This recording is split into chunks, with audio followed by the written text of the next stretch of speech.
Hey guys, welcome. You're watching Rivals FM. This is a Doncaster Rovers playthrough The Rise to Glory, episode 91 today, and I'd say it's a big game. It's the Champions League return leg in the semi-finals, although we're up 5-0 from the first leg, so we're in a really good position.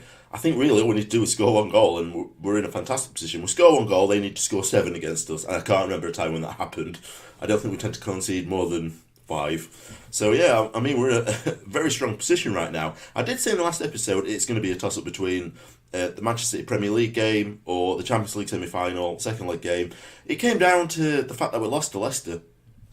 Let's have a quick look at it then, shall we? Have a look at the highlights. So, we're second in the league right now, 1 point behind Manchester United, so it's coming down to the last game. They've got Crystal Palace at home.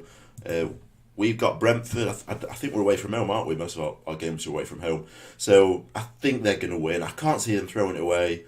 Crystal Palace, not a bad team, but not at Manchester United's level by any means. We just played really poorly in this one, to be honest. We played our second string team. Balde, our former player, scores against us. It took 64 minutes, though, for him to score. Then we got a penalty 10 minutes later, Capiteo. When he was stepping up, I'm like, is he the right guy for it? I thought I'll just leave it, just let him take it, and he did. And then in the 92nd minute, they score a goal. If we had the point, would be if we'd not conceded the last goal, right now, if we'd have won Man City after, we would have been on joint points, wouldn't we, Man United? And probably winning on goal difference, I imagine. So we played Manchester City away, which is a good side. We played full strength team with this one, to be honest. This a few days after the last game, which we rest our players, so obviously that's why we rested them there. And I think it's about 6 days before the Champions League semi-final. I'm not sure, maybe 5. So we had a chance to put our first team players in. The thing is, this should tire out their players as well. So we should be in a fairly even situation. It didn't look like it was starting off very well, though. Inside 22 minutes, they were 2-0 up. And it just looked like they were just going to run away. We didn't look very threatening whatsoever. It wasn't until we really sort of, in the second half, started making changes to our front line. I think I brought Keane on at this stage. Marcus just heads towards byline, back post, Bonfrisco slots it away.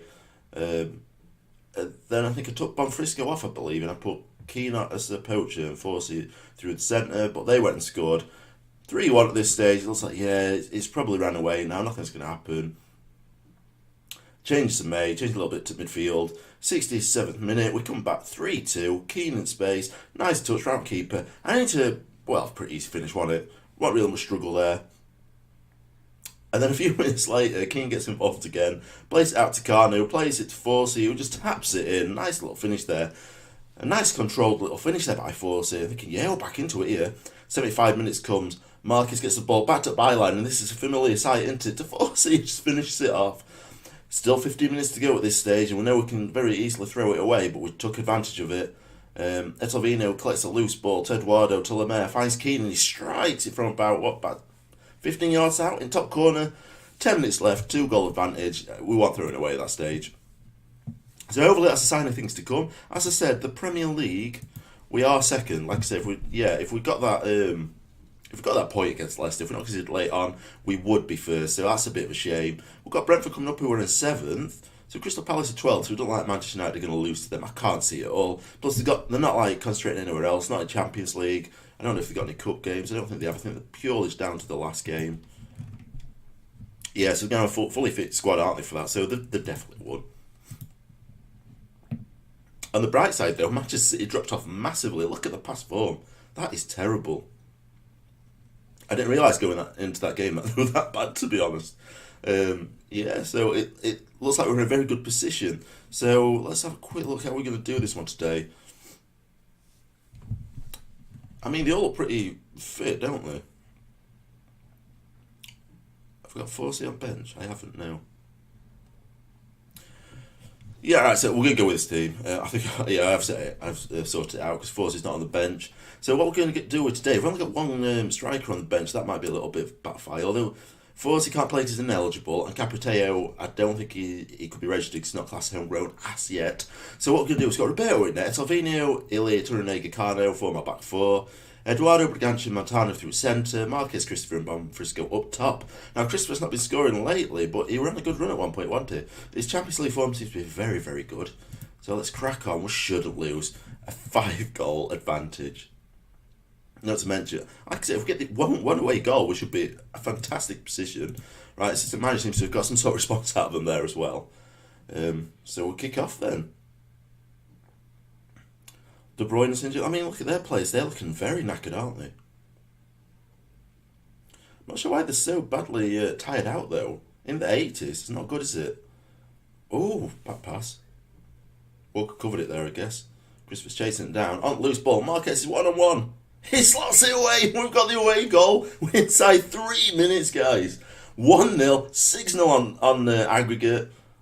Fantastic position now, isn't it? So they'd have to score 7 goals. It's looking extremely well. I'm very confident we're going to progress now to the final. I didn't touch upon it was in the final. We'll have a look at that after, but I'll not spoil it just yet.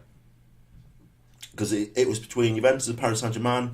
They drew their first leg at 0-0 at... is it... What's their leg? What's their stadium, Juventus? I can't remember. Well, they drew at Juventus ground anyway. Oh, it's 2. It's 2-0. That's too easy now, isn't it? 12 minutes in, it's 2-0. Yeah, so Juventus were going away. You'd think if they get a goal in a good position, because they'd have the away goal, Paris Saint-Germain failed to score at their ground, which shows they're probably quite decent defensively. Which will be quite interesting if we go against them, because their defence against our attack. I'd look at both teams. I don't think Mbappe's there, is he? Is he at Man City now? I'm not sure, to be honest. Maybe it's at Real Madrid or something. I mean, it's going to be interesting. Whoever we play there, it's going to be a difficult game in the final against whoever we play. I mean, I can't emphasise that enough. We're definitely going to be the underdogs, without doubt. We're not going to be the favourites. But obviously, if we do get the victory in the final, then obviously looking at the Club World Cup, aren't we, the following year, which would be interesting. I think we should win that one. If we got to that stage, I can't see us losing it. I think the biggest challenge would be a Brazilian team, wouldn't it? Looks like we're fully in control of this game, though. Done to it's just wide by Bonfrisco. It's not a bad effort at all, that one. I praised Marcus after the last game, and he didn't agree with it, so his morale went down. I couldn't believe it. I could not believe it. I thought, you just turned a 2-goal deficit, around against Manchester City. Someone who's third in the league, when we're needing points, you thought he'd be happy, wouldn't you? Now Dybala's always a bit of a threat down centre, isn't he? I mean, oh God, Marcus is injured. I'm going to take him out. It's not even worth risking, is it? Keane could come on. Oh, it shouldn't be a big injury. It's obviously walking into this stage. Oh, it's a penalty. Braganti's going to take it. It's going to be interesting to see how midfield has performed this year, won't it? Because we've criticised some of the past signings we've had, some of the past members of our club, haven't we, in midfield, for not really contributing a great deal in terms of goals and assists.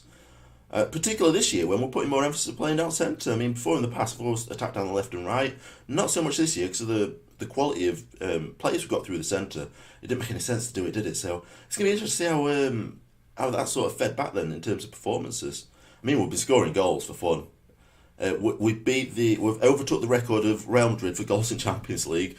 We've absolutely smashed it. I think they had 33. We've had 38. So we're now on to 41 now. Then, so that's a bit fantastic. That's a bit brilliant, isn't it? Let's just crack on then. Do we make any changes? You know what, Etelvino, if he tends to get yellow cards, doesn't he? I'm going to take him off because I don't want him suspended for the next game. We'll roll on with that one. Garner is developing quite well. He's getting some rave reviews from my coaches, and it's developing better as a fullback. It's almost, I think it's like accomplished rather than natural at the minute. Whereas trying to develop as a wing back, I might start developing as a fullback then, because I think we're going to get better results that way. Oh God, it's 4-0 then. And Keane comes up back post and puts it away. It's not been on long. He came on for the injured Marquez. It's a 4-0 then, so we might be replicating first leg result here, aren't we? 5-0 might even do even better away from home. I mean, this is 14 goals we've scored against Manchester City in this month. And there's still potential for more to come. 5 goals in each game, actually, isn't it? Yeah. That we've actually completed so far. I mean, they scored 3 against us, didn't they, in the league? They didn't score us in the Champions League, though, did we? Saying that, we was at home. So we do obviously tend to concede more away from home. I mean, when we looked at our Champions League form, sort of like early stage of the season in group stage, it were our away form, wasn't it, that we're really struggling with. At home, we were just demolishing teams. Roma, Leverkusen. Oh, there's one goal. I think it's safe though, guys. I don't think we've got much to worry about here right now.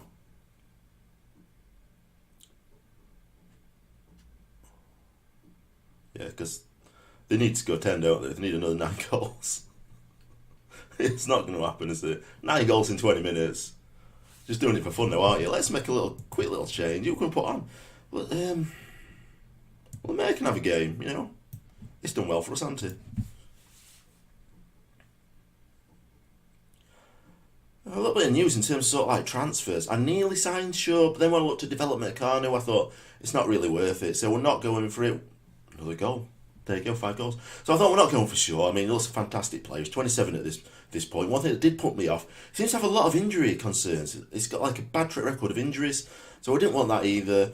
The only thing, the advantage was a first team calibre player. He could play as a complete wing back, and he's English. So that was the only thing that luring me to him. I think it was about £14 million. It wasn't too bad.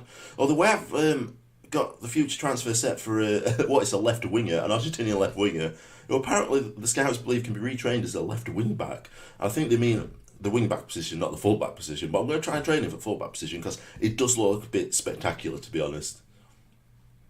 And I'll show you him after the game. I think that's it. They're winning 5-1. So 10-1 on aggregate. Never. Oh, God. As long as it don't get sent off, that's okay. It's got to be called now, hasn't it? That's it then, guys. So we're through to the final. Check that out. I mean, quite even game as well. We just have a lot more on target, so they weren't very prolific, considering they got like the bottler up top. Go on. There you go. Not much of a response, is it, to say they just qualified for final at Champions League. First time in Doncaster Rovers history. Let's have a look at see what news come in then. And we are playing Paris Saint-Germain, by the way. Oh, God's sake, that's ridiculous too. So he's missing from final then, isn't he, basically? Let's have a look.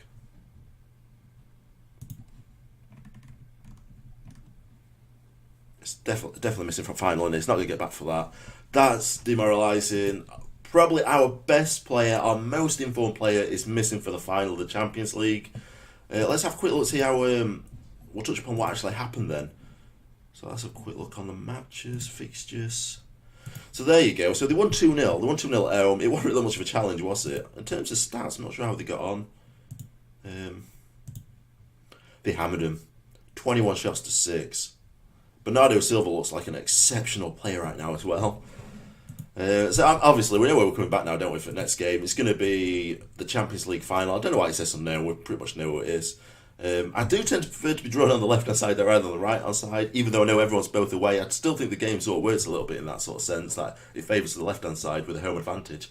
So, right, guys, we're going to leave it there then. And I hope you enjoyed today's episode. If you did, smash that like button, show some support. So your comments and questions down in the comment section if you have any recommendations, stick them in there as well. If you're new to the channel, subscribe. There's regular daily content coming out, and I'll see you in the next episode. Thanks for watching.